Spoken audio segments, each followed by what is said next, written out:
70 million years ago, dinosaurs ruled the world.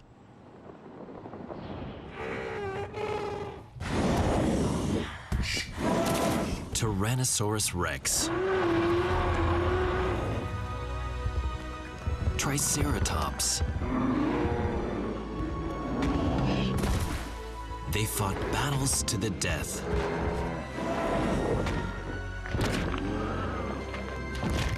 This was the story in North America. In the same period, Japan had been an unknown area for dinosaur research until recently. 恐竜の研究しては間違いないですけども、歴史的な発見。The discovery was this.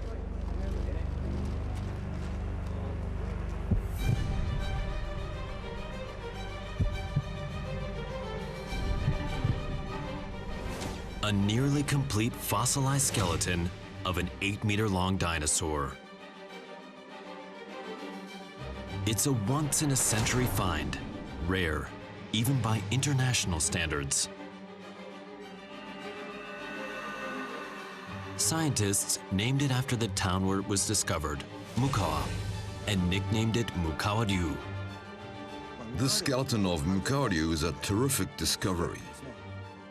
The most exciting discoveries in Japan is the new hadrosaur that came from Hibetsu. What did the dinosaur look like, and how did it live?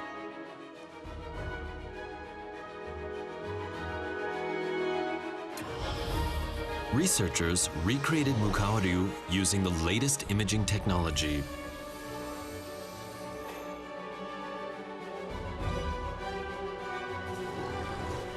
The Mukawaryu belongs to a group of plant-eating duck-billed dinosaurs called hadrosaurs.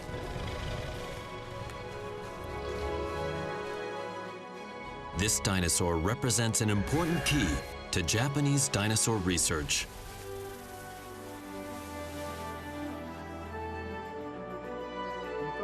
The Mukawaryu opened the door on the world of dinosaurs in Japan, which had been a blank space.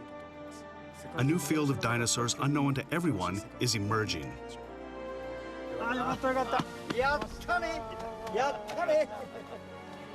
This huge discovery was achieved following a 14-year-long period of trial and error.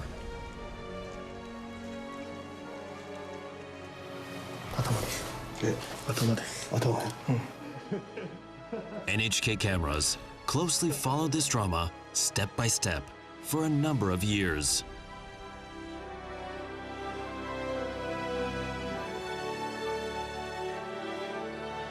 This is the team that made the discovery of a lifetime, the resurrection of this great dinosaur.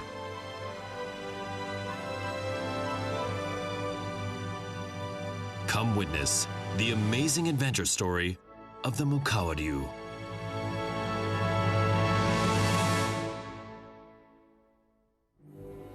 Mr. Yashima, it's a great discovery. It's great! This giant dinosaur, Mukawaryu, was unveiled recently. It's such an enormous dinosaur. So for everyone to really get an idea of the true scale and size of this creature, we decided to build this model. Here it is. It's really surprising. It's massive. And when you actually see it, it's also unexpectedly complex. How exciting. This is the panel model of the actual dinosaur. They give even more of a sense of the power it possessed when it roamed the earth. Look at how thick this bone is. This is the actual scale. Look how high the tail is. One blow and I'd be dead. If they found just one tooth, that would be called a big discovery in Japan. But they found the entire dinosaur. That's why this is getting such international attention. Discovering the nearly complete fossilized skeleton of this huge dinosaur is a first in Japan. And it's very rare even around the world. So what exactly makes this discovery so great? First, let's take a look at this. March 29, 2017. A special day has dawned for the town of Mukawa in Hokkaido, northern Japan. On this day, the fossilized remains are going to be put together for the first time, and the dinosaur recreated. Yoshitsugu Kobayashi will direct the work. He's the leading authority on dinosaur research in Japan, and he's led the excavation. What kind of dinosaur will emerge?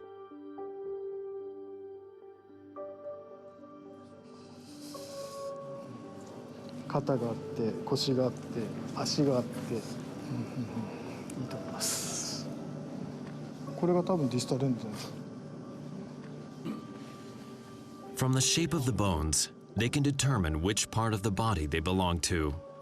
They carefully arrange the pieces, one by one.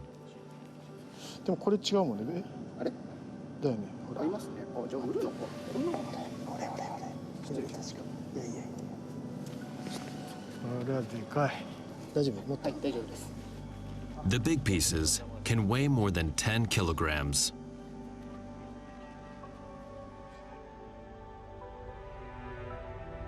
It takes them about 4 hours to put the puzzle together. The last part is the head.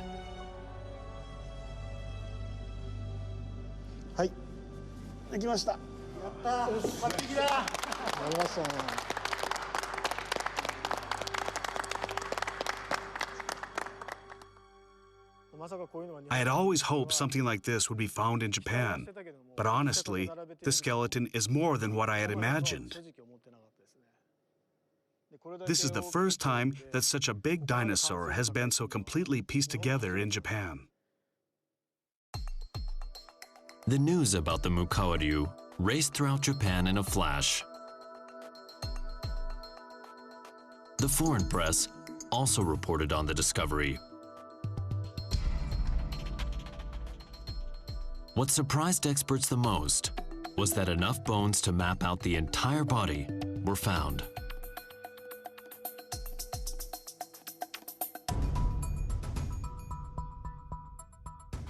Haruo Saegusa is known for his research into the dinosaur called Tambaryu, a member of a gigantic dinosaur called sauropods.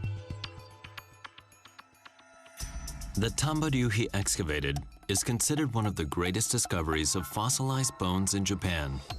But even that was under 30% of the entire body.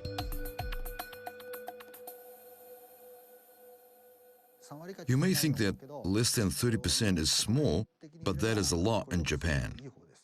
A complete skeleton like this Mukawaryu is very hard to find. Why is it so rare?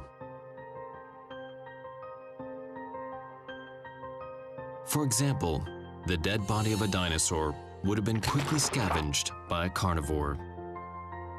The bones were usually broken into pieces and scattered before they fossilized. For the whole body to be fossilized, it would need to be buried almost right away.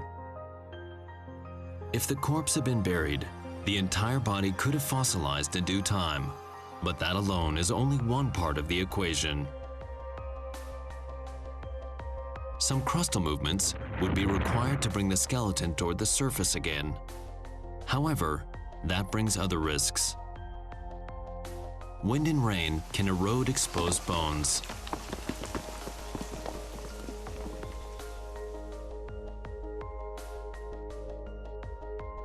Moreover, Japan has a lot of forests which cover outcrops, meaning finding fossils is very hard work.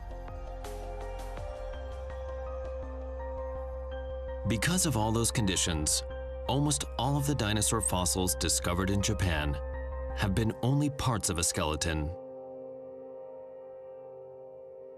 The complete skeleton of the Mukawaryu is a terrific discovery. Very probably, with this discovery, research using dinosaur fossils uncovered in Japan will be elevated to a higher level. I think such research will now be possible. Researchers worldwide are also paying attention.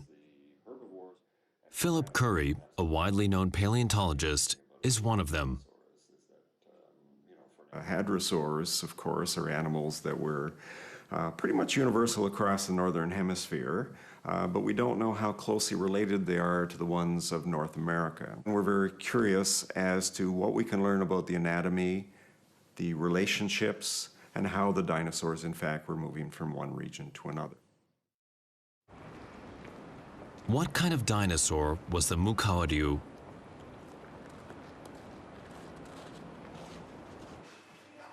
With the support of Kobayashi, the leader of the excavation project, we set about to recreate this ancient creature.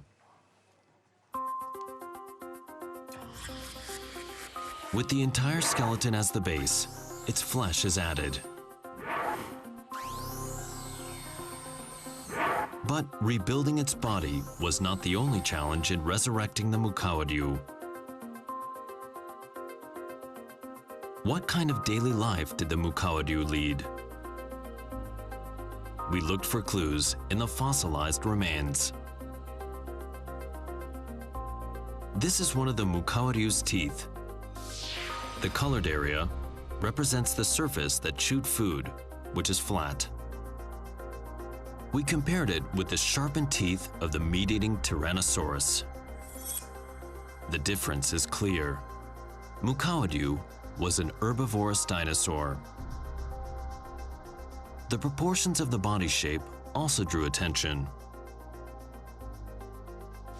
The hind legs are much better developed than the forelegs.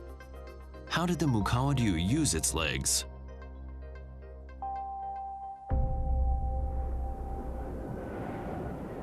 Let's visit the Mukawaryu's world 72 million years ago.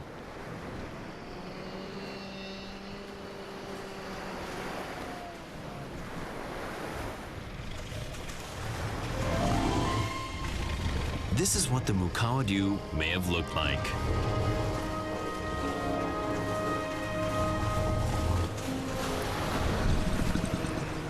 They're huge, more than 8 meters long. Researchers believe they lived in large herds like this. The reason for this is again found, or rather not found in the fossils. That is, no special weapons such as horns were discovered. Kobayashi believes that Mukawaryu instead formed these large herds to protect themselves from predators.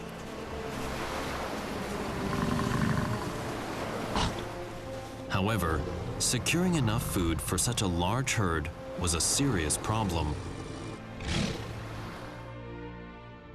That's what helped push the evolution of the unique structure of this dinosaur. The Mukawaryu had hundreds of these teeth. They were able to thoroughly crush and chew plants, allowing the dinosaur to absorb enough nutrients.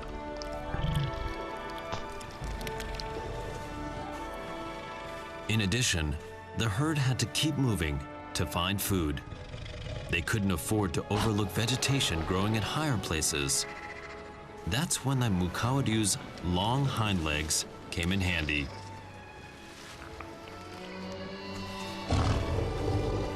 The world of dinosaurs in Japan had been shrouded in mystery. The Mukawaryu has, for the first time, given us a glimpse of that world.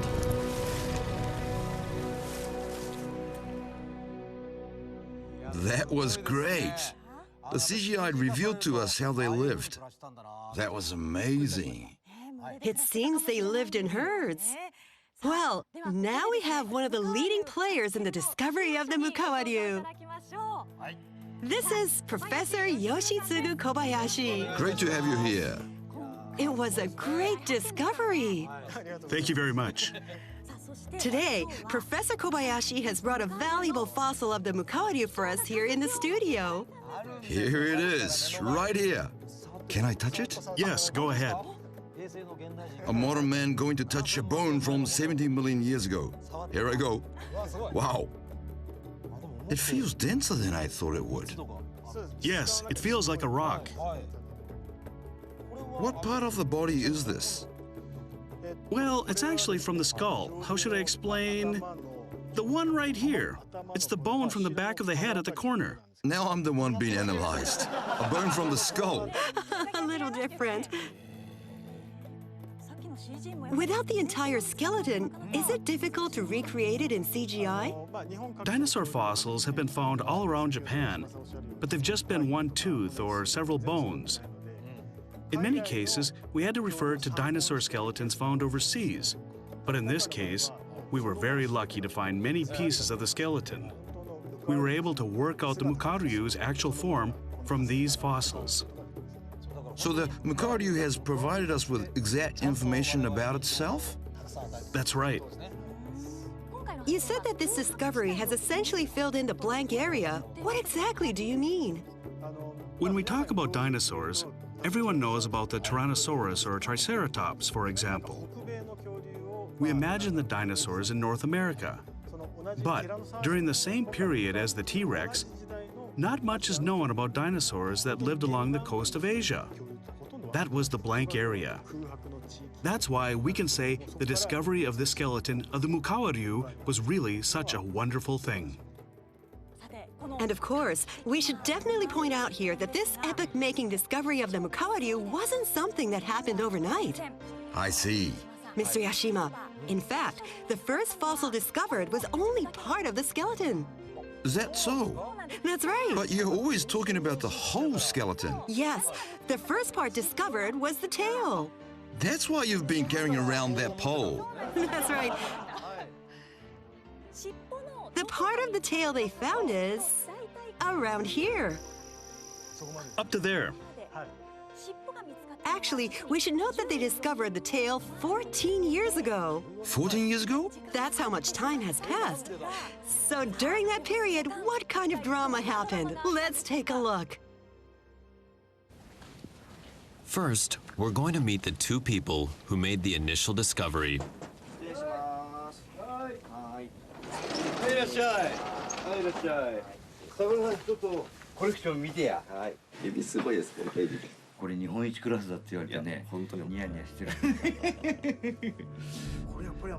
Yoshiyuki Horita is known as an aficionado of fossils.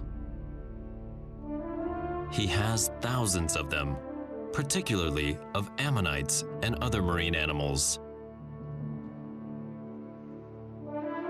Then there's Kazuhiko Sakurai.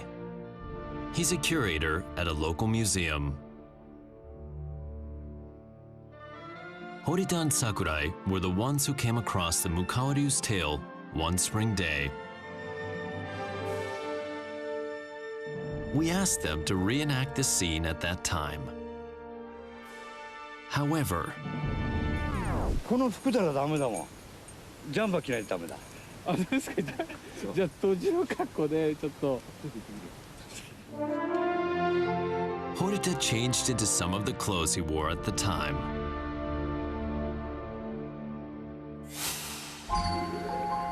It was April 2003.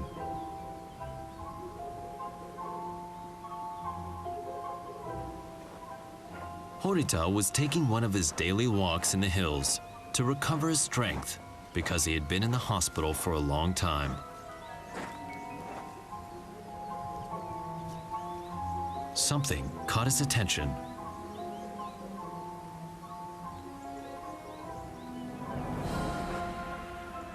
A fossil lover like him couldn't pass this up, so he started to climb the hill.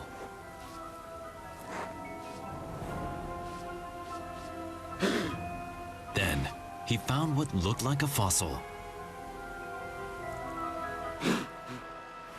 ちょっと変わってる骨だし、いや博物館の桜井さんにやるかなと思ってね。Sakurai got Horita's message and soon came to the scene.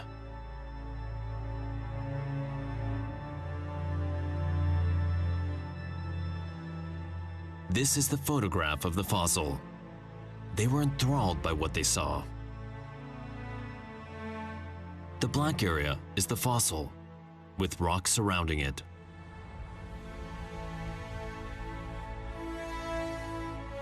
The two carefully searched the area and found several rocks with the same kind of fossils. It was the first time dinosaur fossils had been found in the town of Mukawa.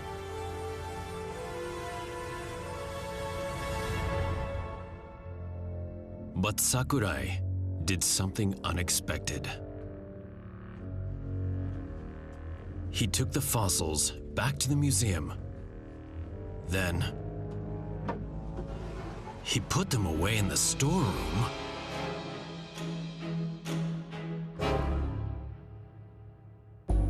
Back in the dinosaur age, the geographical situation of the town was different from today. Hokkaido, where the town is located, is east of the Eurasian continent. But 72 million years ago, there was no Hokkaido. There was only the continent. The present location of the town was at the bottom of the sea off the continental coast. It was at least 10 kilometers from land.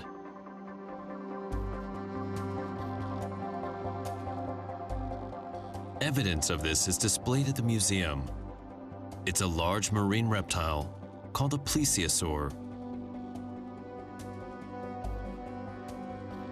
It looks like a dinosaur, but it's not.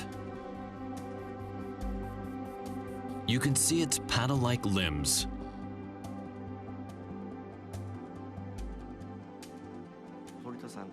I believe that the fossils I got from Horita were plesiosaur fossils. Since we have many of those specimens, I stored them away.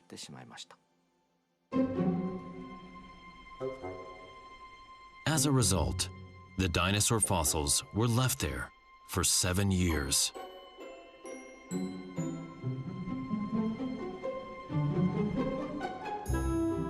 Horita had been greatly looking forward to the appraisal of the fossils he had found. どうして桜井さん研究しないんだって内心思ってたんだよ俺。そのうちに俺忘れちゃったもんな。Enter a woman who will make the breakthrough in this story. Tamaki Sato of Tokyo Gakugei University is one of the world's top experts on plesiosaurs. She always visits museums around Japan, looking at what's stored away in the back rooms. I'm always searching for forgotten treasures. Sometimes in the collections gathered years ago are specimens left abandoned because their value wasn't known. These storerooms are part of my fieldwork. Plesiosaur fossils, which aren't as popular as dinosaur fossils, could be lying neglected in storeroom drawers. On the hunt for such specimens, Sato went to museums when time permitted to comb through their holdings.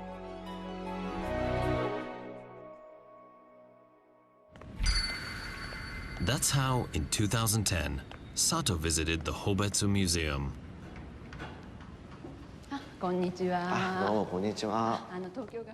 Receiving her was Kazuhiko Sakurai. He had laid out the still unstudied fossils for Sato. Mixed among them was the fossil found in Mukawa. It's something that didn't escape Sato's attention. I thought it was a quite unusual species of plesiosaur. That's why I felt I had happened on a real treasure. As she started cleaning the fossil, she noticed something. As I looked closer, the shape was different than what I'd expected. Something didn't sit right. A peculiar feature that shouldn't appear in a plesiosaur emerged from the fossil. It was a bone shape called a hemolarch, which was located in a tail. The shape would have to be like this if it had been a plesiosaur. But it was actually in a V shape. This wasn't a characteristic of a plesiosaur, but a feature of a dinosaur that lived on land. That wasn't what I hoped for. For someone studying plesiosaurs, it was a letdown. Sato decided to tell Sakurai about her find. Even now, Sato cannot forget his reaction when she told him. The two agreed to reenact the scene. 血動球の形から考えると、この化石は首長竜じゃなくて恐竜だと思います。A fist pump? ごめんなさい、笑っちゃった。ごめんなさい、笑っちゃった。 Well, he gave it a try. I think he knew I was disappointed. He's so kind. It was a really restrained fist pump. I just remember that my mind went blank. He could have seemed a little happier, but he didn't show it at all. I, of course, knew that the discovery of a dinosaur would be big news. I was really happy I uncovered the specimen. The story of great discovery continues. They quickly prepared the remaining fossils, and when they put them together, they got a 1-meter-long tail of a dinosaur.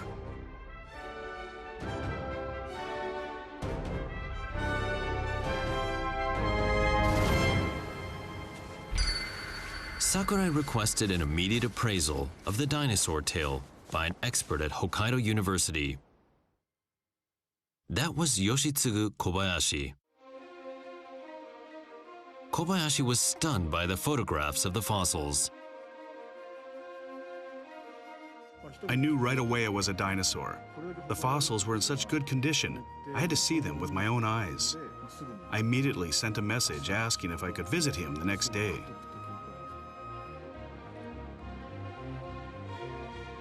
Kobayashi rushed to the museum. When he got there, he asked a question. Where's the rest of the body? The body connected to this tail should be somewhere, he insisted. That question was a big turning point. The discovery could have ended with the uncovering of the tail. Instead, it was the springboard that led to the giant leap to a great discovery. Just finding that tail alone would have been considered a huge discovery. But you asked, where's the rest of it? How did Sakurai and the others react? It was like, what is this guy talking about? Their first reaction was that they had excavated deeply and found everything. There wasn't anything else. So it was like, we've done everything we should have at this excavation site? Yes. I see. In that case, Sakurai should have given a fist bump like this. That's right. They had no idea then. But you thought there was more. All of the bones of the dinosaur's tail were discovered from rocks deposited at the bottom of the ocean. It was said to be a location 10 kilometers away from the coast. So, based upon that, I thought the entire skeleton had probably been left buried somewhere. The studio turned blue when you started talking about the sea. Yes. Oh, goodness. I think I'm turning blue because I still don't get it. Okay. Why were the dinosaur remains able to go 10 kilometers from the coast in the first place? How did it end up there? And why was the entire skeleton left there? We'll explain over here. We've prepared the bone of a cow's foreleg. Since the tail does not have much meat on it, you can think of it as almost like a bone. So we're going to use this bone as an example. And now, we're going to put this in seawater. What do you think would happen? Seawater has more buoyancy than ordinary water. Let's put it in. Please. Here goes. Go ahead. What? That was fast. This was, in fact, the key to the prediction by Kobayashi. The tail sank. But does that mean that if the entire body didn't sink, it went further off the coast? May 2012. Kobayashi and his team head for the spot where the tail was discovered. But why did Kobayashi believe that the entire skeleton could still be there? Any animal is going to release gas when it is decaying. Gas accumulates in the stomach, which acts like a float.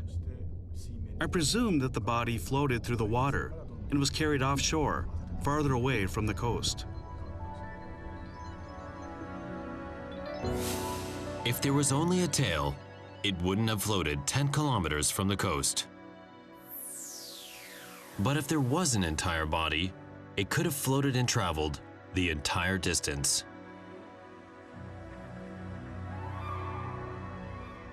In other words, Kobayashi believed that the entire body had floated to this point.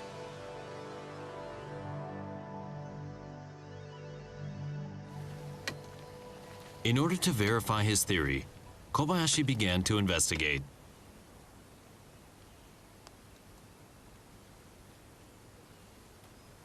Would the entire skeleton still be there? Kobayashi believed that he would soon find out. He was looking for the bones connected to the tail. The problem was the size of the bones. The tail bones that had been discovered were 8.5 centimeters on the torso side and 6.5 centimeters on the tail end side. If the next bones he found were smaller than 6.5 centimeters in diameter, the rest would be the tip of the tail. That would be the end of the story. But if he found bones bigger than 8.5 centimeters, there was a high possibility that what followed could be the rest of the body. 今の状態では何も言えない。まだ本当50-50ですね。チャンスです。 2 hours after he began his dig,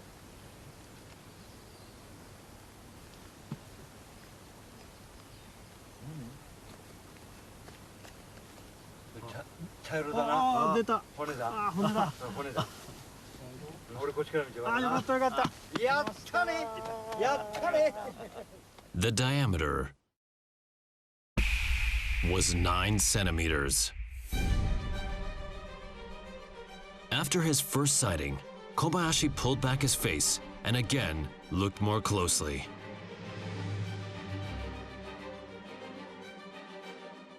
I noticed it was the backbone, so I pulled back and then looked at the size. It was big, so I thought, I did it. That's why I took a second look. I wasn't just looking at the tail. They were certain that the entire skeleton was here. Persuaded by Kobayashi and his team, the town of Mukawa decided to allot some $600,000 to the excavation project. Soon, just as Kobayashi had predicted, they found fossilized bones of the body, one after another.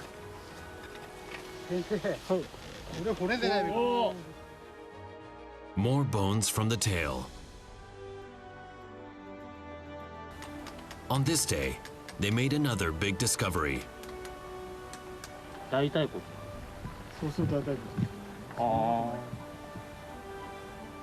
found a femur, or a thigh bone. It is roughly 1 meter long.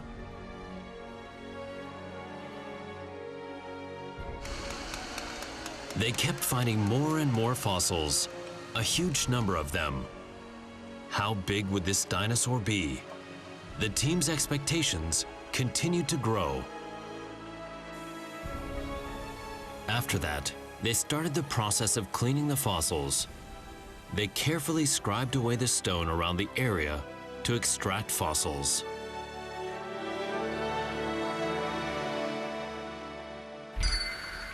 Then, in the fall of 2014, a fossil that Kobayashi had been hoping for appeared. まだちょっと時間かかってるみたいですね。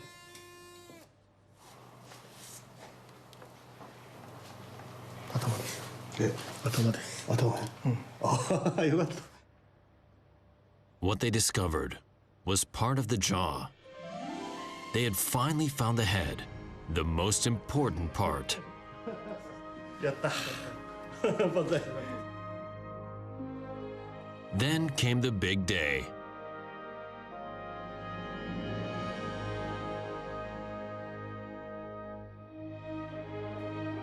It was a priceless moment for the people involved in the discovery.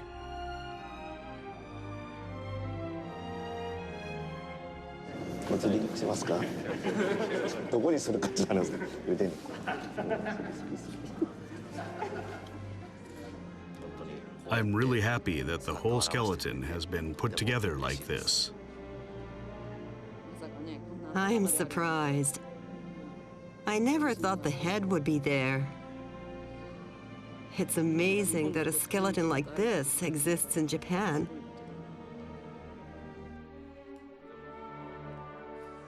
And we can't forget this man. すごい。すごいな。大体の格好になってるんでしょ。 Yoshiyuki Horita, who first discovered the Mukawaryu. たったこれだけのことからこんなことになっちゃうんだからな。すごいですよね。だけどこんなやつ昔ドカッドカって歩ってるのを想像したらさ。歩いてたんですよこれが。夢ある力、ロマンある。これ本当にそうだわ。 It took 14 years after the first bone was found. Like connecting the bones themselves, so many people joined their ideas to bring back the Mukawaryu. Superb, Professor Kobayashi. Brilliant reasoning and detective work. Were you ever worried there would be no entire skeleton? I would always say in front of everyone that we'd find the whole skeleton. But in the back of my mind, I definitely knew it was possible that we may not find everything. We just didn't have 100% positive proof. What percent did you actually think you'd find? I'd say about 70%. When we were excavating, I was always worried about 30% wouldn't be found. The locals will be very surprised to hear that. They're saying, what? He was expecting only 70%? I guess at the time you had to build momentum for everyone. Now you're at the critical point of research? Actually, the preparation process is still not completed. There are several places where the bones are missing. We are right in the midst of this work and making the skeleton increasingly more complete. So these areas will be filled in? Yes, eventually they will. What part of the skeleton do you want to fill in most? The head. We've made the general shape of the head, but there are still many pieces not filled in. Once we begin adding those parts, the actual figure of the dinosaur will emerge right in front of us. It's a known fact that members of the same family as the Mukawaryu had various head shapes. Please take a look at these. This is a Saurolophus. And this is a Parasaurolophus. Both were in the same family as the Mukawaryu. Looking at these two dinosaurs, I noticed they both have this distinguishing feature, these crested heads. They stick out. No skeleton for this part has appeared yet. We're cleaning the fossils to get the answer now. You mean it's possible that the shape could be completely different? Yes, or maybe no crest at all. So what you're saying is that it might have had a round head? And basically, the more you clean, the more you might be surprised by what you find. The crests come in various shapes and sizes according to the dinosaur. In the case of the Parasaurolophus, we believe the crest had the function of producing calls or sounds. Mr. Yashima, are you interested in what kind of sound it produced? Sure, of course. We've recreated some sounds that it may have produced.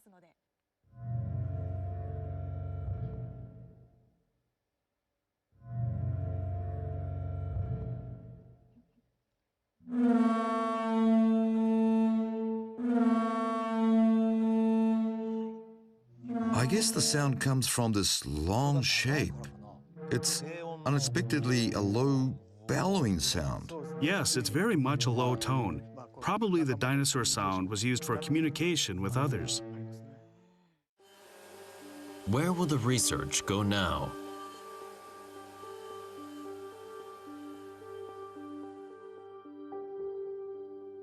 This is Tomohiro Nishimura, a curator at Hobetsu Museum. He recently discovered something very interesting surrounding the fossils. In this rock, you can see part of the Mukawaryu's foot. What caught Nishimura's attention were the black areas above.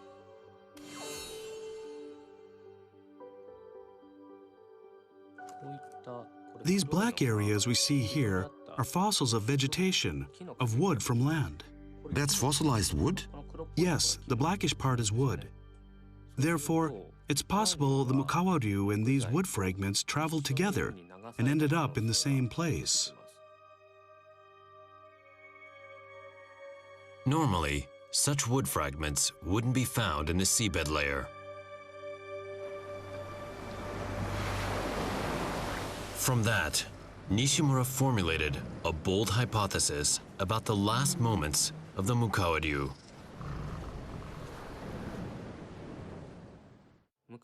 We assume the possibility that the Mukawaryu and this wood drifted out to sea together. In that case, perhaps the Mukawaryu and wood were swept out to sea by a big force, like a tsunami or a flood. Then they all sank to the seafloor. The evidence for Nishimura's theory can be found from the tidal current near the beach. Along the coast, the tide flows out, and at the same time flows back in toward the coast. What would happen to the body of a dinosaur caught in that current?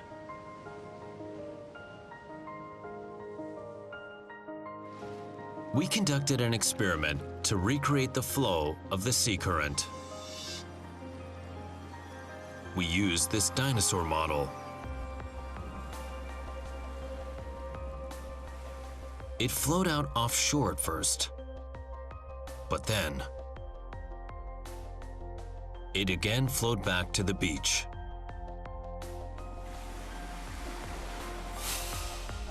In other words, normally, even if a dinosaur were swept out to sea, it would be carried back to the shore. But the Mukawaryu was discovered away from the coast. Moreover, a lot of wood debris floated out to sea with it.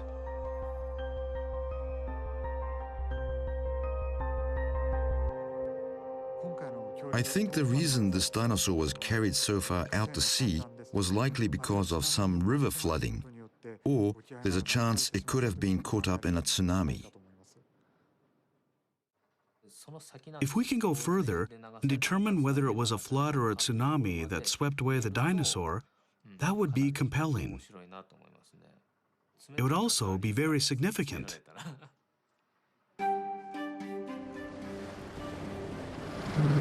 Was it a flood, or was it a tsunami?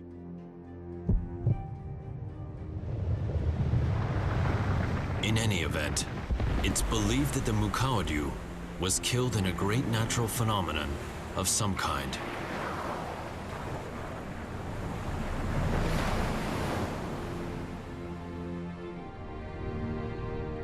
The Mukawaryu starts to float in the ocean. Many living creatures likely passed it by, but fortunately, none of them fed on the Mukawaryu.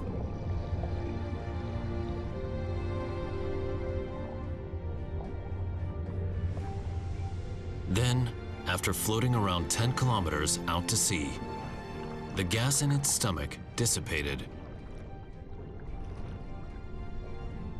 The Mukawaryu began to sink to the seabed floor in almost perfect condition. And then, after a time, it ended up buried in the seabed.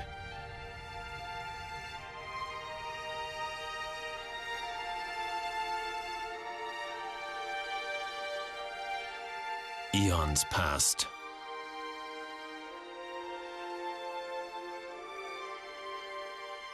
The seafloor layer gradually rose through crustal deformations.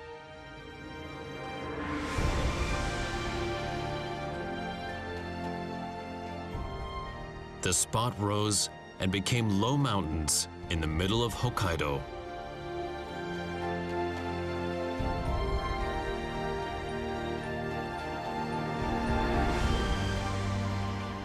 Eventually that day came.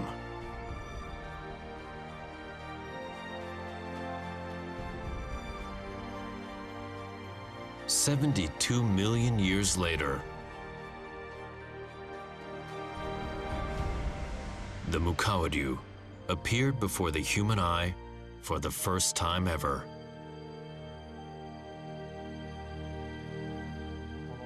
That age from 72 million years ago is brought to life here by this dinosaur.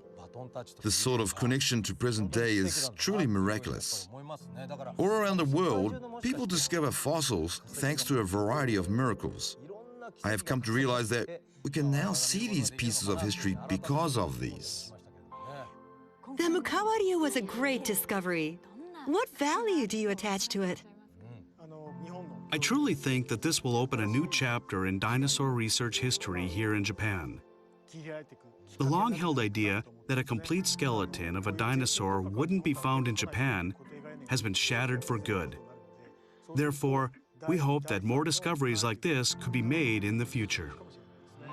When you think about it, a dinosaur, as in the case of the Mukawaryu, being swept out to sea by a natural phenomenon and then sinking to the bottom, should not necessarily be an isolated incident. Keen observation. The Mukawaryu lived in herds. And since this dinosaur ended up like that because of some great natural disaster, isn't it possible that there are many more Mukawaryus in that same location? Let's go look for them. Let's do it! I'd like to try.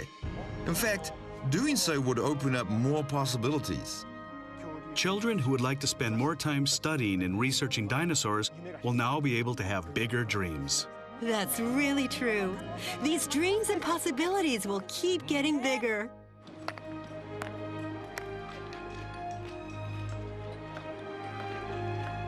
On this day, around 100 people gathered at the seaside in Wakayama Prefecture, southwestern Japan. They are here to search for dinosaur remains. Around 10 years ago, a fossilized tooth of a dinosaur was discovered here. 今日の目標は恐竜の化石を取ることです。恐竜見つけたらね、乗る頭の上に。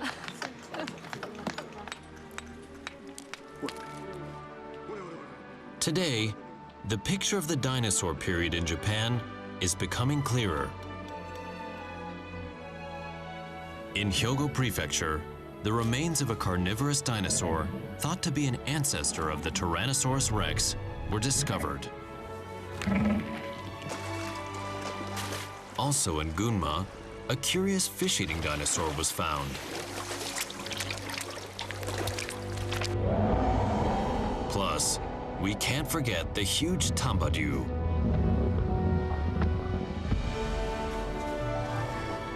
And this time, a new member has been added, the Mukawaryu from Hokkaido. In the near future, will we find yet another dinosaur?